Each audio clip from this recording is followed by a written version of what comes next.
queria que você abrisse a palavra no livro de Romanos, capítulo 5, versículo 5. Eu queria ministrar essa palavra que esses dias veio muito forte no meu coração. Se há algo que Deus sempre pediu que seu povo fizesse, é crer nele. Se há algo que Deus pediu, que sempre pediu que seu povo fizesse, é crer nele. Amém? Onde estão aqueles que creem no Senhor?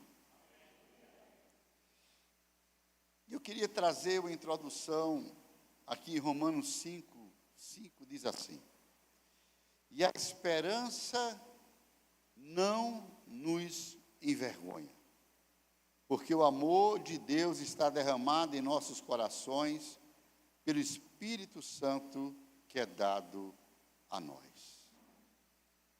Fecha os teus olhos, curva a tua cabeça. Pai, no nome de Jesus, assim como tu fizeste nessa manhã, Senhor, que foi um culto tão abençoado, um culto tão cheio da tua presença, um culto onde nós saímos daqui jubilando e agradecendo a ti pela maneira como tu ministrou as nossas vidas e nossos corações. Faz também nessa noite, Senhor.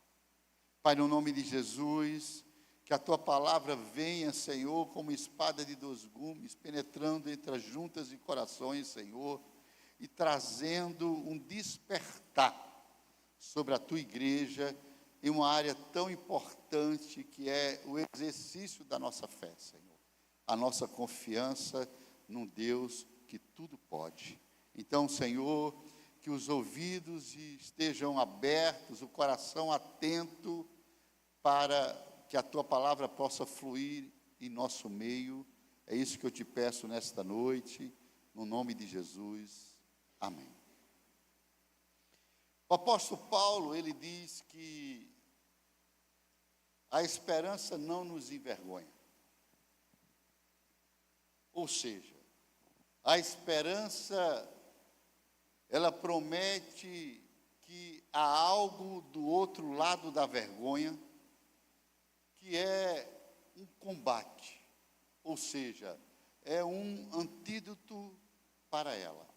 Em meio à nossa vergonha, nasce a esperança.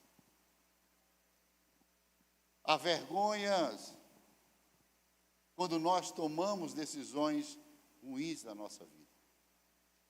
A vergonha quando há um divórcio, a vergonha quando há uma falência, a vergonha quando há um escândalo, a vergonha quando há uma resignação, a vergonha quando há uma imoralidade. Mas, em meio a todas essas coisas, se nós pudermos beber do cálice da esperança, é isso que eu tenho feito nesses últimos dias, bebido do cálice da esperança. Então, todo sofrimento presente não será digno de ser comparado à glória que será revelada em nós.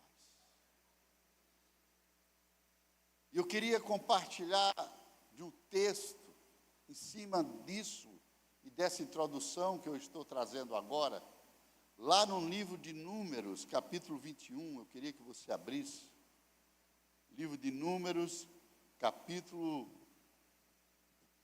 21, nós vamos ler do verso 1 ao verso 9. Eu queria que você ficasse muito atento. Eu venho conversando com a minha esposa do quanto esse ano foi difícil nas nossas vidas. Uma das áreas mais difíceis que eu sofri foi na minha área da saúde. E algumas coisas mais Mas quando eu olho a maneira que o Senhor agiu na minha vida, a maneira que o Senhor, para a glória de Deus, hoje eu estou curado. Eu podia estar morto, eu podia não estar aqui, porque um câncer remete à morte.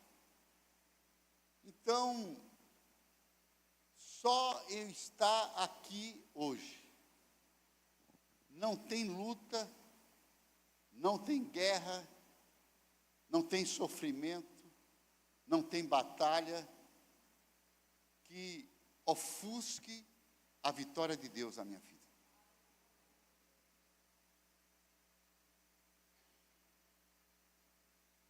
Se não acontecesse nada na minha vida, eu já seria muito grato por estar vivo. E eu não vou olhar o sofrimento que eu passei em cirurgia, eu não vou olhar o sofrimento que eu passei na minha recuperação, eu não vou valorizar quase 3 meses que eu fiquei indo todas as tardes para um hospital para fazer a radioterapia. Eu não vou valorizar isso, eu vou valorizar sim, que eu estou curado para a glória de Deus.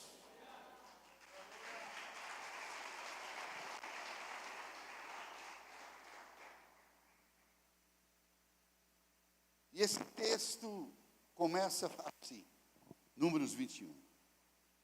E quando o rei Arade, o cananeu, que habitava no sul, ouviu que Israel vinha pelo caminho dos espias, combateu Israel e levou alguns deles como prisioneiros. E Israel fez um voto ao Senhor. Voto ao Senhor, dizendo: se entregares verdadeiramente esse povo na minha mão, então eu destruirei totalmente as suas cidades. E o Senhor ouviu a voz de Israel, porque Deus ouve quando eu faço um voto para Ele. Deus ouve quando eu faço um compromisso para Ele.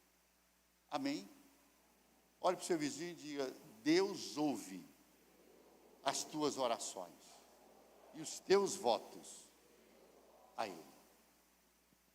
E o Senhor ouviu a voz de Israel e entregou os cananeus, e eles os destruíram totalmente, as suas cidades, e deram àquele lugar o nome de Romã. Deus cumpriu com o voto com o povo de Israel. E aqui no versículo 4. E eles partiram do Monte Ó, pelo caminho do Mar Vermelho, para rodear a terra de Edom. Escuta isso. E a alma do povo ficou muito desencorajada por causa do caminho. A alma do povo, alma, sentimentos, emoções, vontade. A Bíblia diz que o povo que fez um voto a Deus, que se Deus entregasse os inimigos das mãos dele, eles destruiriam as cidades dos inimigos. Deus cumpriu, mas quando o povo começou a caminhar, a Bíblia diz que a alma deles, não foi o espírito, foi o coração deles, começaram a ter medo, começaram a duvidar, começaram a desencorajar.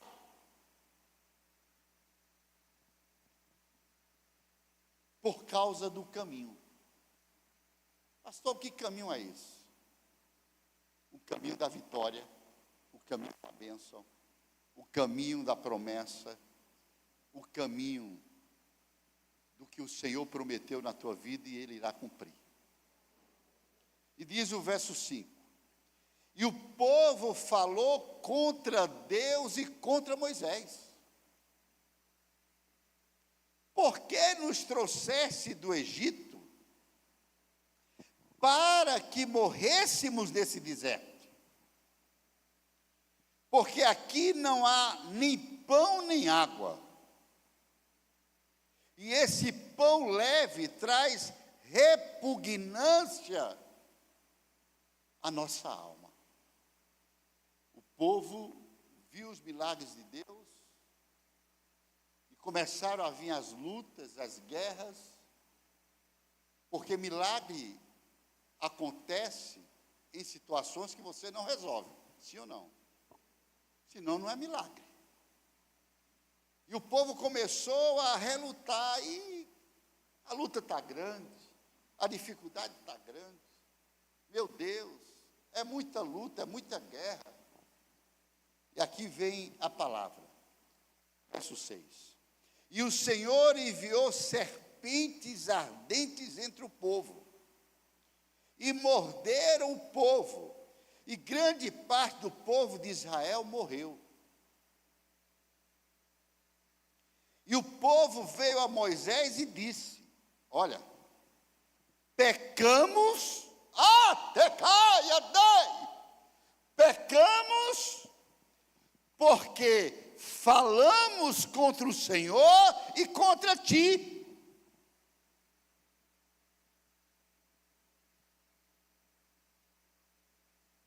O Senhor permitiu que a serpente mordesse o povo de Israel. E o povo, quando começou a vir as guerras, vinham as lutas, a Bíblia diz que o povo reconheceu e foi para o Senhor e disse: ó, nós pecamos com as nossas palavras, pecamos contra Deus e pecamos contra ti, Moisés.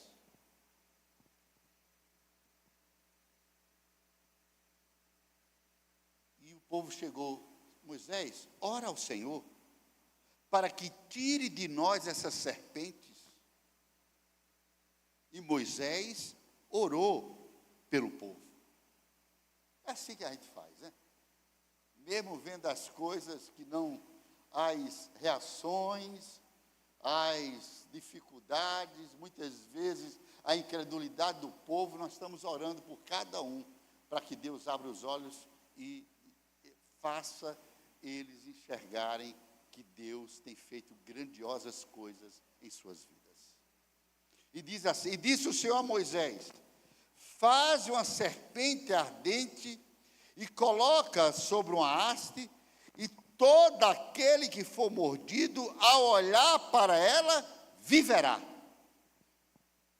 E Moisés fez uma serpente de bronze e a pôs sobre uma haste, e acontecia que se uma serpente mordia algum homem, quando olhava para a serpente de bronze, ficava vivo. Louvado seja o nome do Senhor. Irmãos, Israel, ele tinha todos os motivos para acreditar em Deus. Israel tinha todos os motivos para crer em Deus. O Senhor trouxe o povo para fora do Egito, e Ele trouxe o povo para fora do Egito com a sua mão poderosa. Primeiro, Deus aleijou e destruiu o Egito com 10 pragas mortais.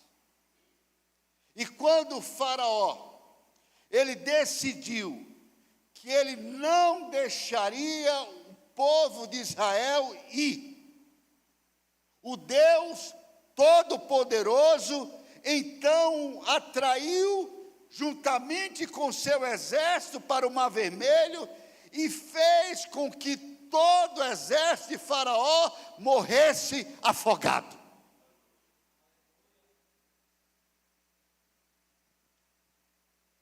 Certamente, a maneira como Deus resgatou Israel foi um sinal de que Ele não iria simplesmente levá-los ao deserto para deixá-los perecer. Como é que Deus opera todos esses milagres na vida do povo de Israel, para quando chegar no deserto, deixar esse povo perecer? Deixar esse povo morrer? Então não precisava Deus tirar o povo do Egito. Deixasse o povo morrer nas mãos de Faraó. Deixasse esse povo morrer lá no Egito. Não resgatar o povo do Egito. Deus não te resgatou do Egito para você morrer. Deus resgatou você do Egito para você entrar na terra prometida.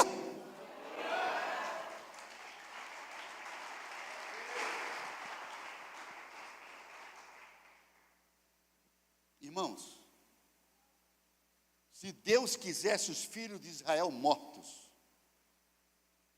certamente seria mais fácil para ele deixar os filhos morrer nas mãos de Faraó. Sim ou não? Deus ia ter esse trabalho todo de enviar pragas, de abrir o Mar Vermelho, de fazer com que o exército de Faraó morresse afogado. Não. Se Deus não tivesse promessa para o povo de Israel, Ele tinha deixado o povo morrer lá no Egito mesmo. Sabe, queridos? E isso é o mesmo conosco. Deus, Ele não passaria por todo o trabalho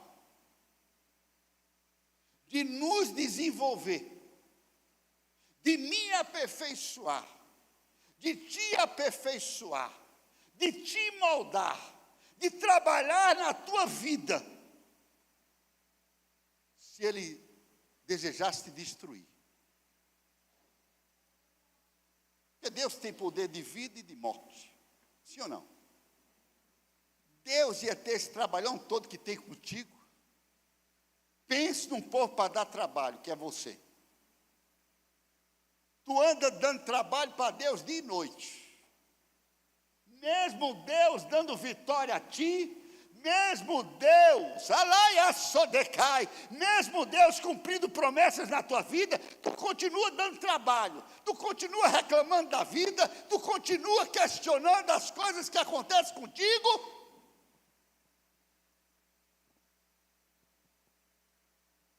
Deus não ia ter mais trabalho contigo, irmão. Mas Deus está te aperfeiçoando. Deus está te desenvolvendo. Deus está te preparando para entregar nas tuas mãos aquilo que Ele te prometeu. Aleluia! Dê um glória a Deus, dê um glória a Deus, dê um aleluia!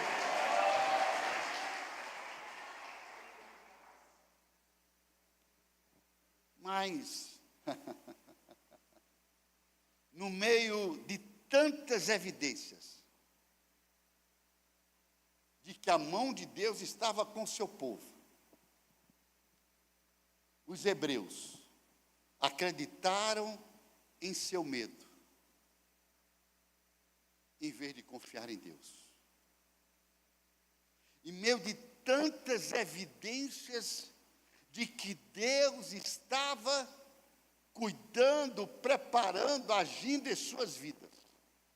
A Bíblia diz que eles preferiram acreditar em seus medos do que confiar em Deus.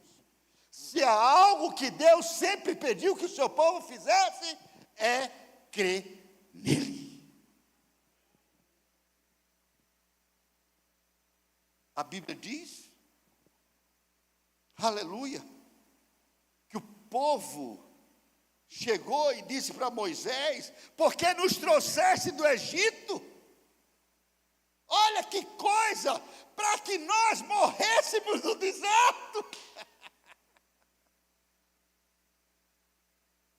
Agora, eu imagino Deus ouvindo essas palavras. Eu imagino Moisés ouvindo essas palavras.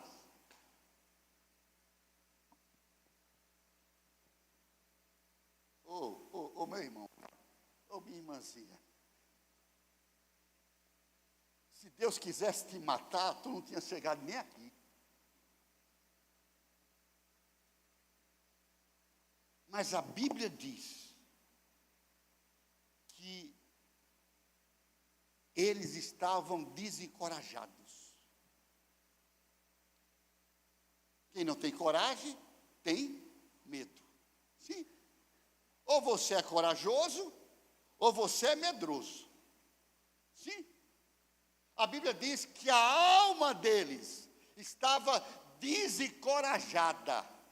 Então, eles não tinham mais coragem para lutar, eles não tinham mais coragem para avançar em meio às lutas, em meio às batalhas, em meio às guerras. Eles estavam sucumbindo pelas dificuldades e esquecendo do Deus que os tirou de uma mão com a mão poderosa para o cumprimento da promessa dele em suas vidas.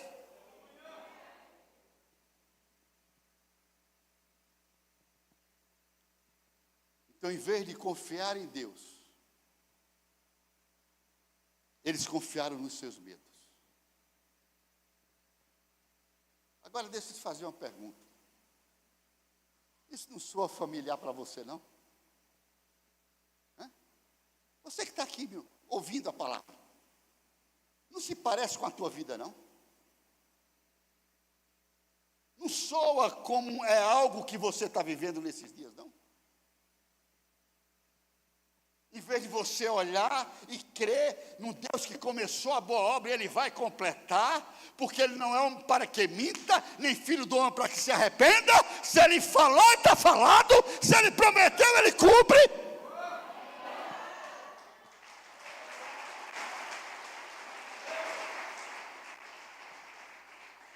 Mas você está embaraçado pelos teus medos. Ai, como é que vai ser 2026? Meu Deus, 2025 foi tão ruim. Vem falar essas coisas para mim, que eu vou te mostrar as bênçãos que Deus fez na tua vida. Vem com essa história para mim, que eu vou contar, passar na tua cara o que Deus fez esse ano na tua vida.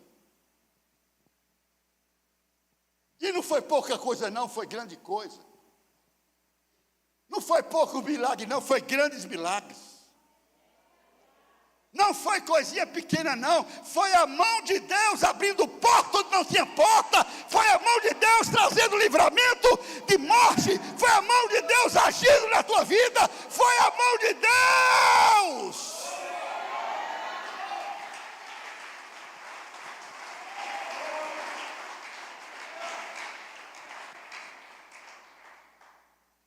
Mas em vez de nós continuarmos crendo, nós começamos a valorizar os nossos medos.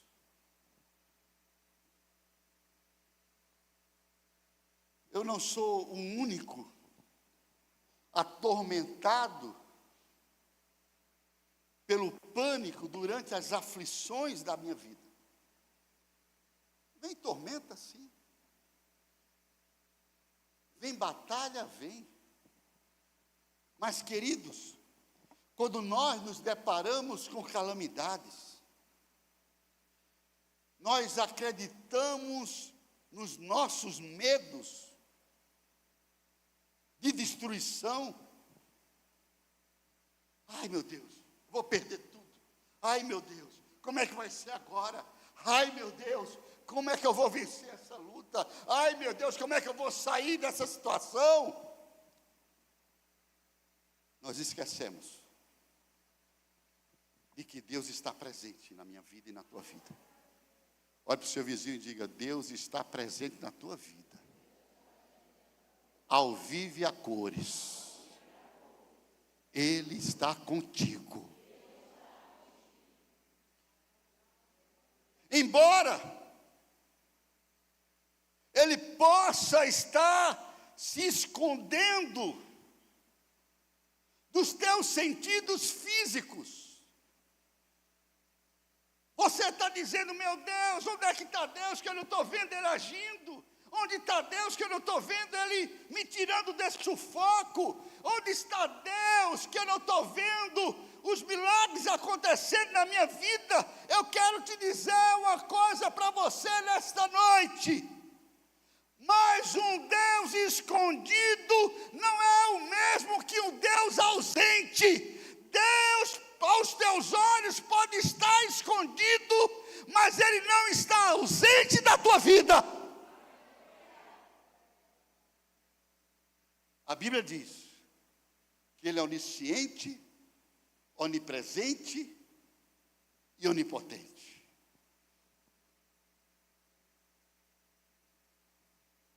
Sabe, queridos, como uma uva transformada em vinho,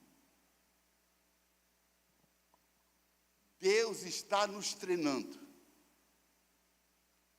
para reconhecermos Ele de outras formas. Nós começamos a acostumar e achar de que Deus tem uma única forma de trabalhar na nossa vida. Nós começamos a achar que Deus, Ele tem uma só forma de trabalhar na nossa vida. Irmãos, Deus não permitiu que seu povo morresse depois de livrá-lo do Egito. Enquanto esse povo, ele vagava pelo deserto, esse texto fala que de repente a população começou a diminuir. O povo de Deus começou a diminuir, porque eles estavam sendo mordidos por cobras venenosas. Tem muita gente que está sendo mordida por cobra venenosa, está deixando a casa do Senhor, está deixando as promessas, está deixando os sonhos de Deus em suas vidas. E quando aquele povo estava sendo mordido por cobras venenosas com a permissão de Deus, porque Deus não permitiu que eu tivesse um cear, Deus não permitiu que eu passasse quase 6 meses desse ano só tratando da minha vida. Ele não permitiu para me matar, Ele me permitiu para me treinar e me preparar para grandes coisas que virão na minha vida, na minha casa, nesse ministério. Aleluia!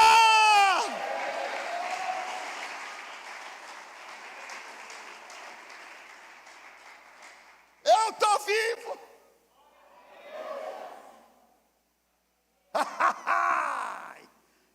Vem 2026. Vem mesmo.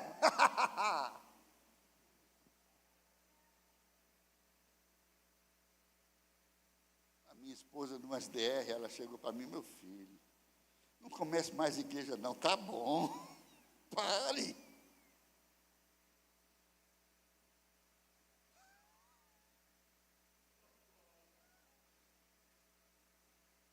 Oh, mulher.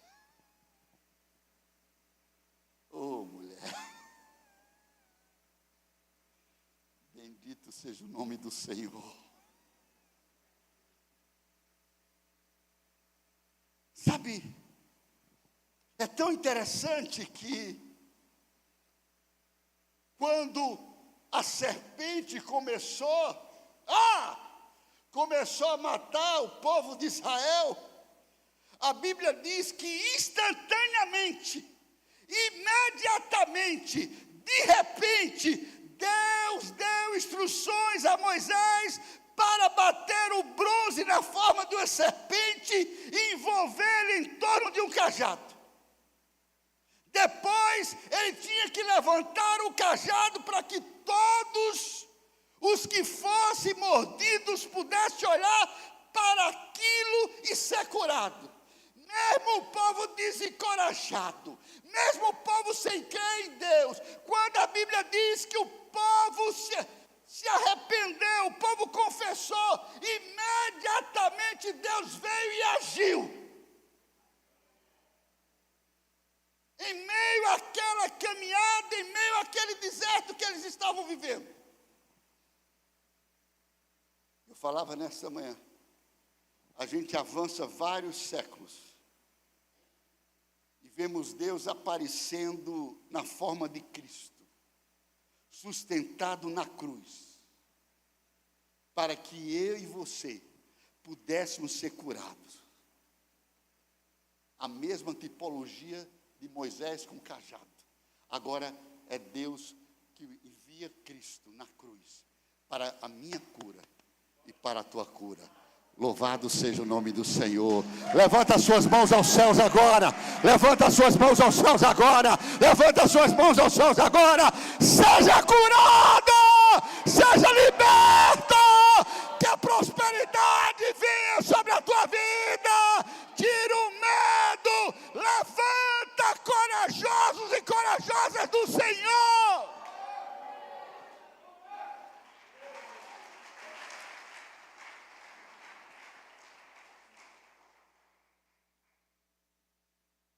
Moisés fez ao metal era o sinal de que Jesus suportaria na crucificação.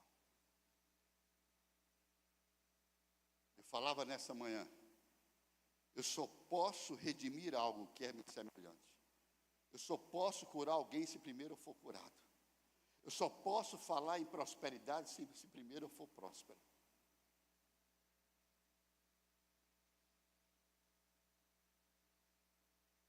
Eu só posso falar de fé se a minha vida é uma vida de fé.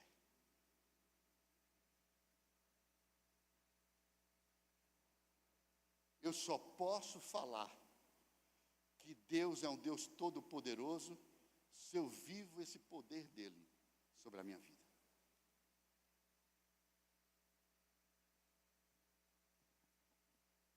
Sabe, onde estamos acostumados a ver Deus nos direcionando da maneira que nós nos sentimos confortáveis. Eu quero te dizer, muitas vezes você está acostumado a ver Deus agir de uma maneira que até você já se acostumou. Você se sente confortável. Todas as vezes que acontece isso na minha vida e na tua vida, Deus, ele sai da caixa e emprega algo completamente diferente que você nunca viveu. Porque ele é eficaz. Muitas vezes a gente se acostuma da maneira que Deus age na nossa vida. E quando Deus quer agir de forma diferente na nossa vida, a gente se desespera. Sabe, queridos, nós somos propensos ao transtorno de déficit de atenção espiritual. Nós somos propensos a termos déficit de atenção espiritual. Queremos confiar nele, queremos passar, muitas vezes, pelas provas, queremos ser o seu vinho santo, poderoso, mas Nós lutamos quando temos de esperar. Nós lutamos quando nós temos que ter esperança e permanecermos fiéis, da mesma forma como Ele permanece fiel na nossa vida. Nós começamos a lutar quando Ele pede para nós esperarmos, e é o atraso no cumprimento das promessas de Deus que nos causa tanta dor. É exatamente aos nossos olhos humanos, quando Deus está atrasando a sua promessa em nossas vidas, é aí que causa tanta dor dentro de nós. Foi isso que estava o coração do povo de Israel. Começaram a questionar Deus: Deus, por que nos tirássemos do Egito? Nós não temos nem pão, nem água.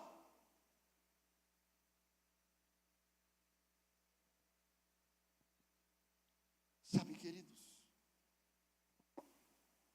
eu falava nesta manhã, quando Deus nos dá a visão do que Ele fará em nossas vidas, Ele nos mostra os picos das montanhas e esconde os vales de nós. Porque se Deus mostrasse os vales que nós temos que passar para chegar no pico da montanha, você ia dizer: não é de Deus não. Você ia dizer: isso não é para mim não. Você ia dizer: não pode ser de Deus eu passar por uma luta dessa. Não pode ser de Deus eu passar por uma guerra dessa. Deus te dá e te mostra os picos das montanhas, aonde Ele quer te levar, mas Ele sempre vai esconder os vales de você.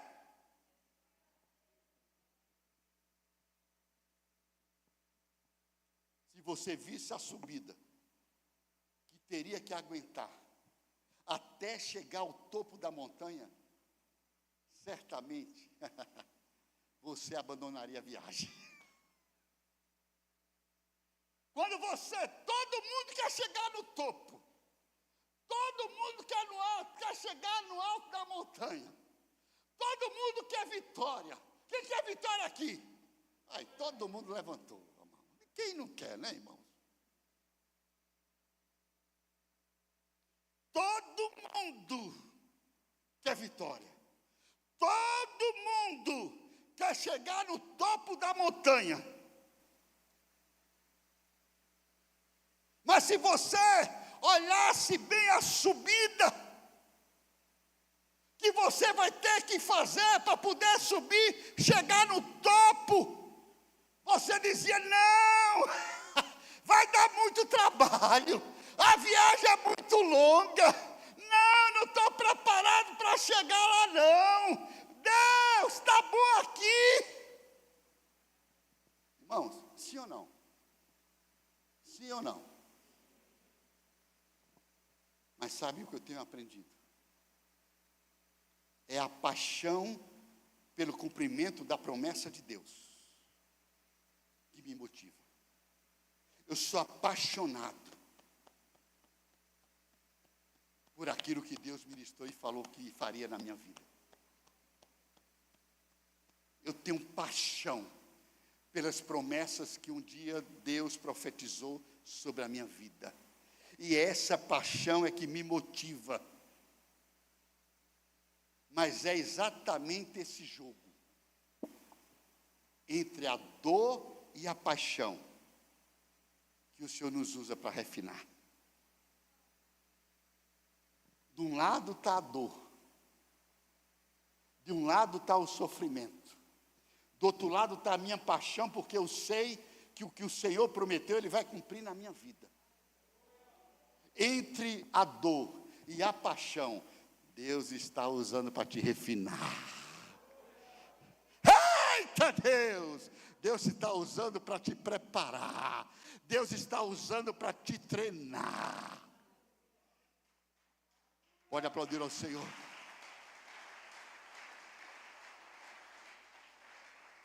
Eu tenho uma simples pergunta para fazer para você. Você quer a dor ou quer a paixão?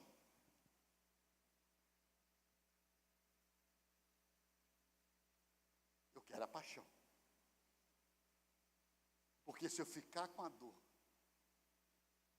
se eu ficar olhando para a viagem para eu subir ao topo da montanha, se eu ficar olhando o esforço que eu tenho que fazer para chegar no lugar onde Deus tem para a minha vida.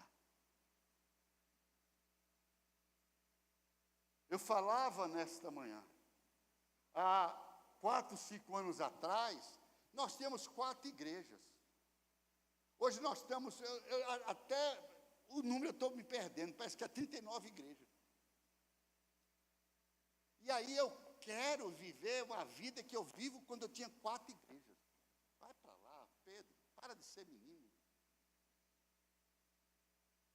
Ou você acha que esse crescimento não veio mais problemas? Esse crescimento não veio mais dores? Esse crescimento não veio mais responsabilidades? Esse crescimento não tem exigido de mim mais fé, não tem exigido de mim mais confiança. Eu não posso viver um estado de espírito que eu vivia quando tinha 4 igrejas. Eu sei que essas igrejas foi o Senhor que nos deu, porque é promessa dEle. E eu não vou me lamentar e me questionar pelas lutas que eu estou passando, porque se Deus me entregou, é porque Ele confia que eu estou com Ele e eu vou vencer, e ainda tem mais para vir.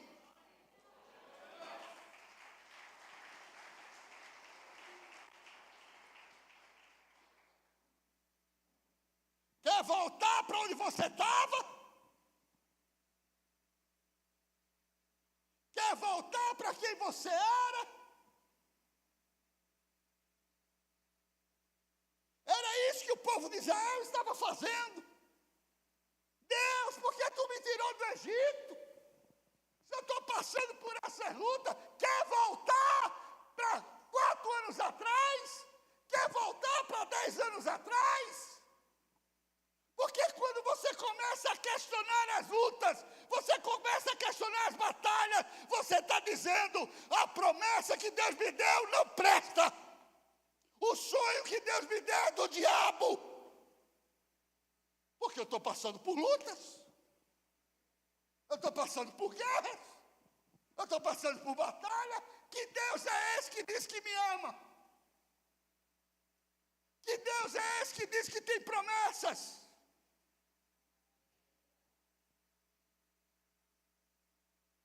Sabe, queridos,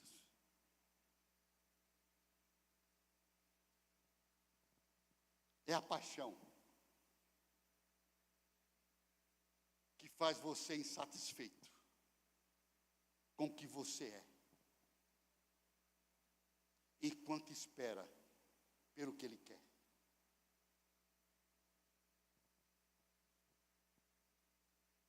Você acha que eu me sinto bem com as lutas? Você acha que eu me sinto bem com as guerras? Você acha que eu me sinto bem com as batalhas? Você acha que eu fico confortável quando eu tenho que vender um carro para pagar a conta? Um carro que eu passei 5 anos pagando? Você acha que eu sinto confortável com isso? Você acha que isso não traz dor na minha vida? Mas são as formas de Deus trabalhar na minha vida, trabalhar na vida da minha esposa, para tirar os apegos às coisas e focar no que maior Ele tem na nossa vida.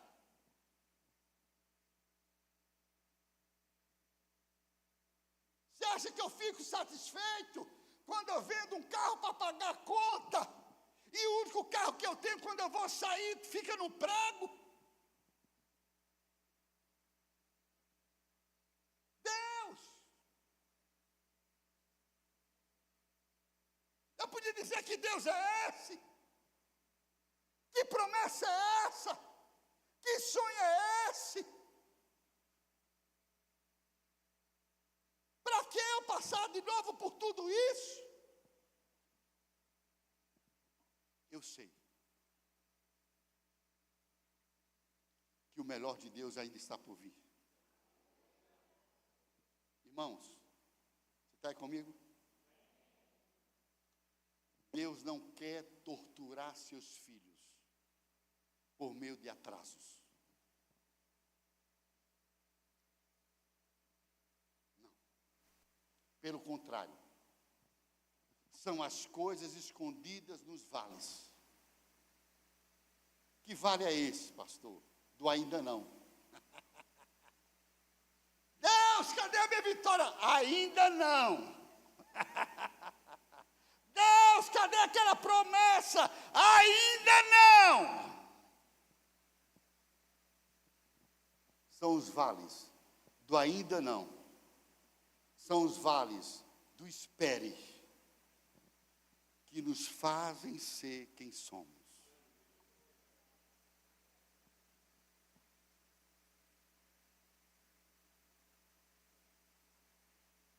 Conversava com a minha esposa, eu digo, meu Deus,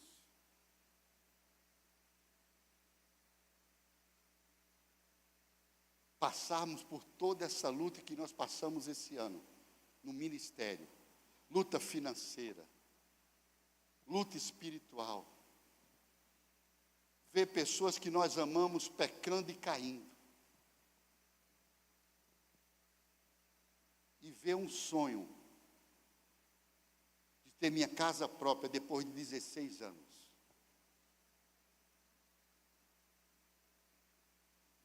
Glorificado seja o nome do Senhor. Exaltado seja o meu Deus. Que luta, irmão. Olha a vitória. Olha a bênção que Deus me deu esse ano. Depois de 16 anos, depois de eu ter semeado 2 casas na obra do Senhor. Então não tem CA, não tem 2 meses, 3 meses de hospital, não tem 6 meses de luta, não tem crise financeira, não tem batalha que apague a grande promessa que Deus cumpriu na minha vida.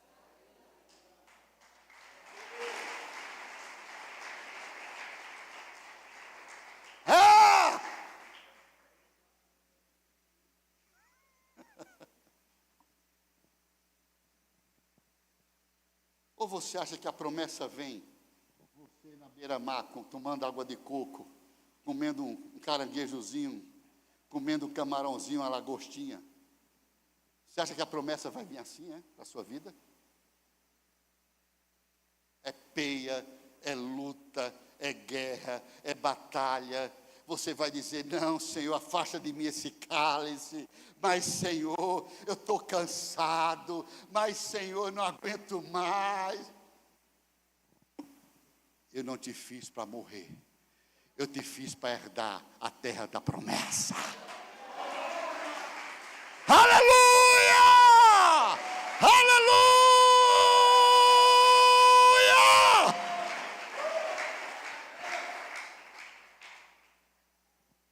Sabe, queridos, Deus consegue a nossa atenção com as coisas ocultas que estão à espera nos vales. As coisas que não esperamos e que inesperadamente acontecem. Você não pode controlar o que a vida lança sobre você. Mas você tem uma escolha de como você vai responder. Eu não controlo o que a vida causa em mim. Eu não tenho esse controle, porque eu não sou Deus. Mas eu tenho escolha de como eu vou responder o que a vida faz comigo. E a minha pergunta é, para você que está aqui nessa noite, você desistirá de Deus? Você colocará seus sonhos de lado? Você decidirá que as promessas de Deus nunca se realizarão na sua vida?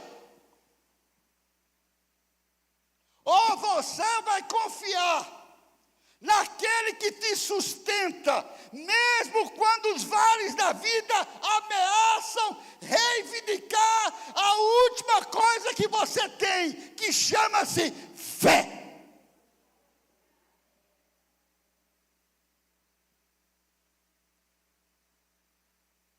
Irmãos, Deus usa os nossos vales para nos preparar para os picos. Olha para o seu vizinho, Deus está usando o teu vale para te preparar para os picos. Você pode aplaudir ao Senhor por isso.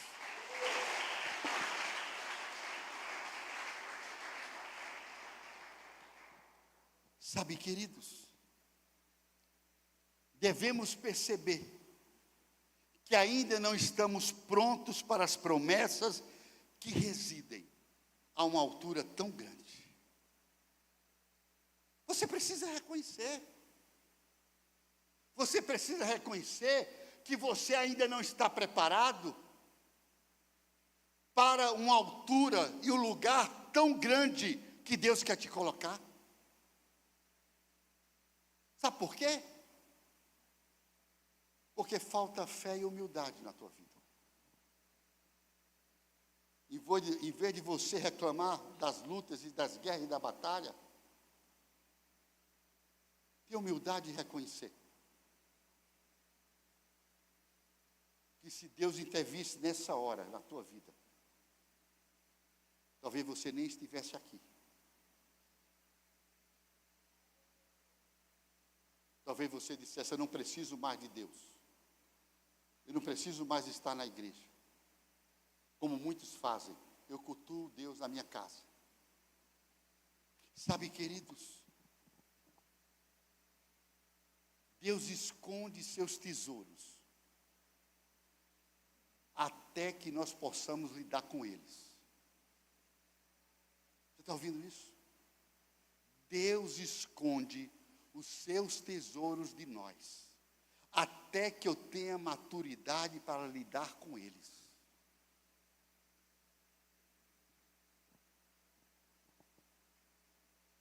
E é enquanto estamos dormindo nos vales que Deus faz o seu melhor trabalho, porque Ele não precisa da nossa ajuda enquanto Ele nos transforma.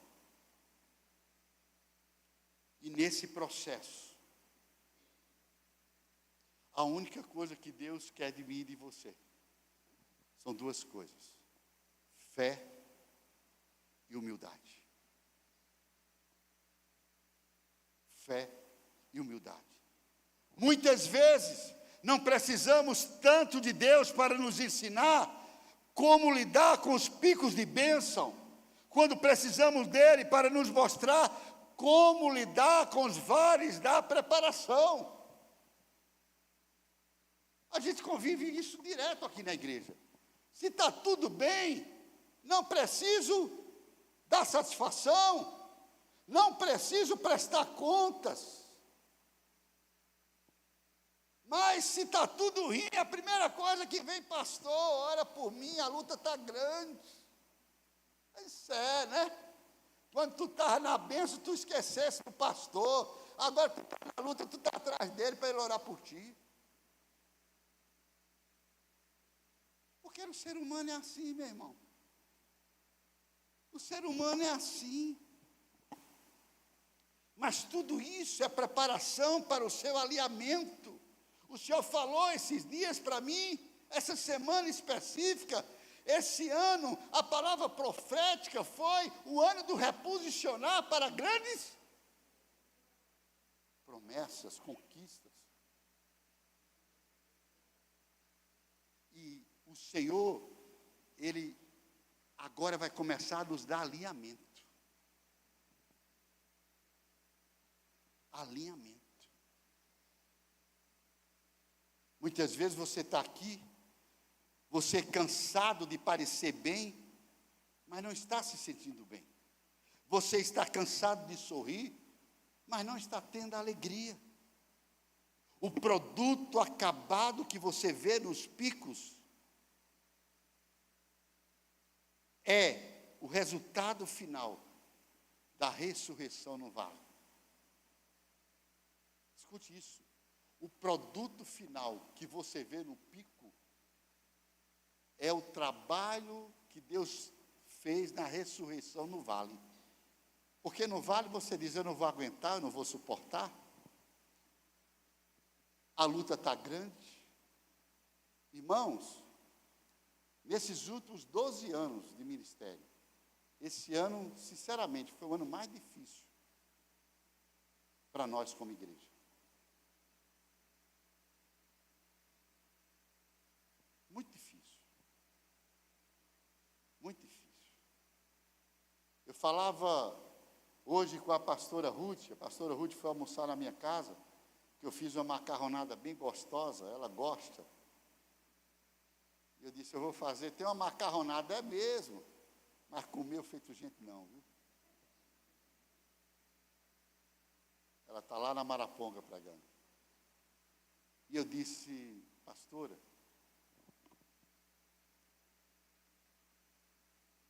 eu estou chegando a uma conclusão. Deus me anestesiou, Deus me embriagou esse ano. Porque se eu tivesse encarado as lutas que eu enfrentei, as batalhas que eu vivi, eu tinha morrido. Mas Deus, eu não sei como foi isso. Eu estava dizendo, eu não sei, eu não entendo. Como é que eu cheguei até aqui? E eu estava impactado. Eu olhando, Deus, isso. Como é que eu suportei essas coisas? E o Espírito disse, eu te anestesiei.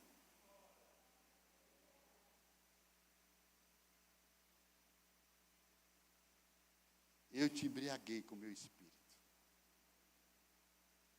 Para você não fazer nada que não fosse da minha vontade. Eu quero finalizar essa palavra dizendo algo para você. Sabe, eu nunca parei de servir na casa do Senhor. Porque o servir na casa do Senhor não tem nada a ver com o meu estado emocional. Tem a ver com a decisão que eu tomo. E eu falava nessa manhã, quando o profeta chegou na casa da viúva, que ela disse que não tinha mais comida, que o resto, que seus filhos e ela iam morrer, e ela mesmo assim, ela serviu ao profeta.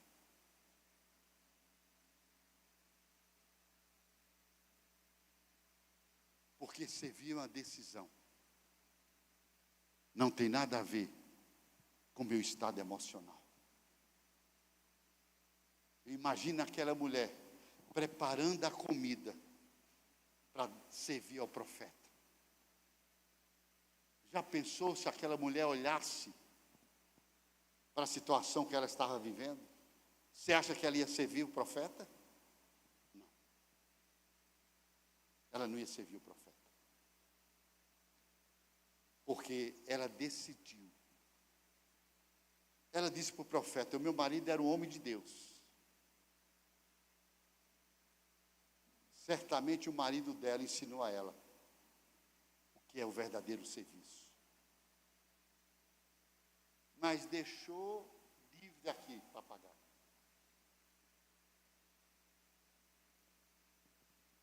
E o profeta diz, me dá o que tem e faz para mim. E ela diz, tá bom, eu vou preparar e servir a você. Sabe, não sacrifique a qualidade, porque você não consegue ver além da sua dor. Pare de ver além da sua dor. Confie em Deus. Confie em Deus. E a palavra que o Senhor, quando eu estava preparando essa palavra, a palavra que o Espírito Santo falou ao meu espírito: Pedro, eu estou comprometido com você em tudo.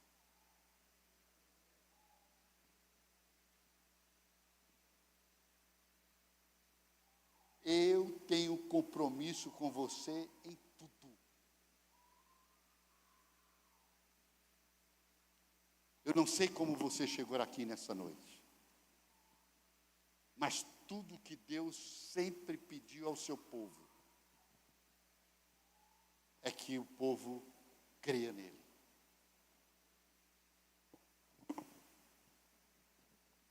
Sabe, eu não sei como foi seu ano. Eu não sei as lutas que você está passando. Eu só tenho uma certeza: que o Senhor cuidou de você. Eu só tenho uma certeza: você está vivo. Você está aqui na casa do Senhor. E a Bíblia diz: para os vivos há esperança.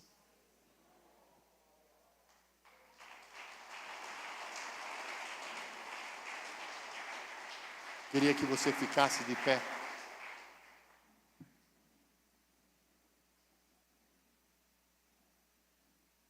E o primeiro convite que eu quero fazer para você.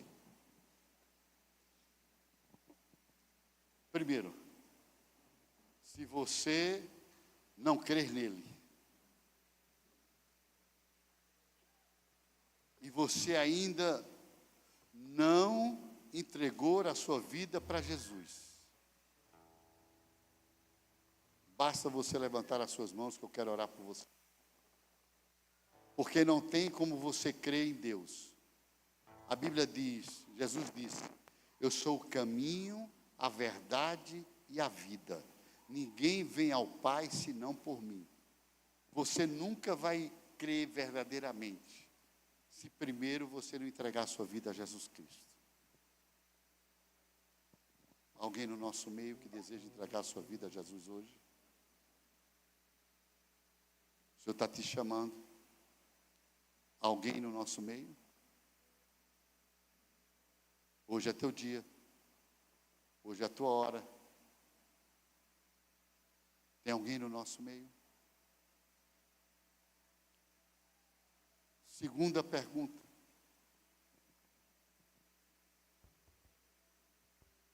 Você tem valorizado a sua dor ou a sua paixão pelas promessas? Bora, meu. Dá um sonzinho aí para poder.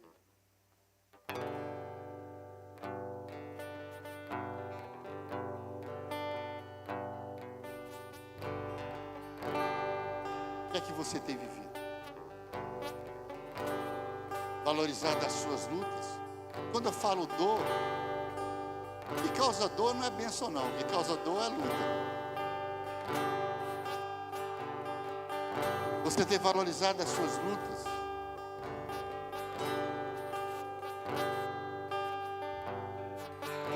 As minhas duas maiores vitórias esse ano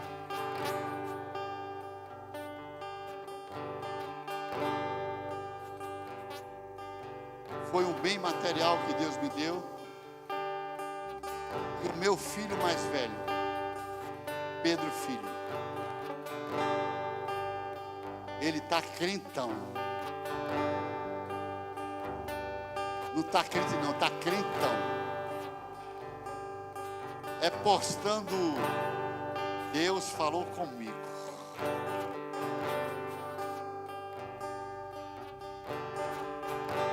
Foram quase 10 anos orando. E ele falando esses dias para mim, dizendo assim: pai,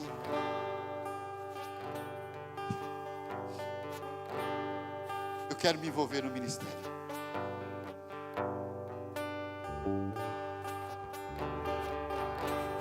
Eu disse: filho, desde o ventre você foi consagrado ao Senhor.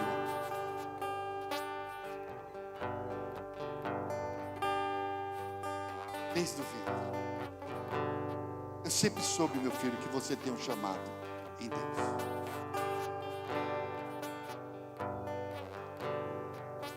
Eu disse a ele: se prepara, filho. E ele disse: eu vou me preparar. Irmãos, vocês não têm ideia quanto eu chorei. É ver o meu filho Enzo, com 11 anos de idade, chegar essa semana e falar: pai, mãe, eu acabei de ler ali a Bíblia toda.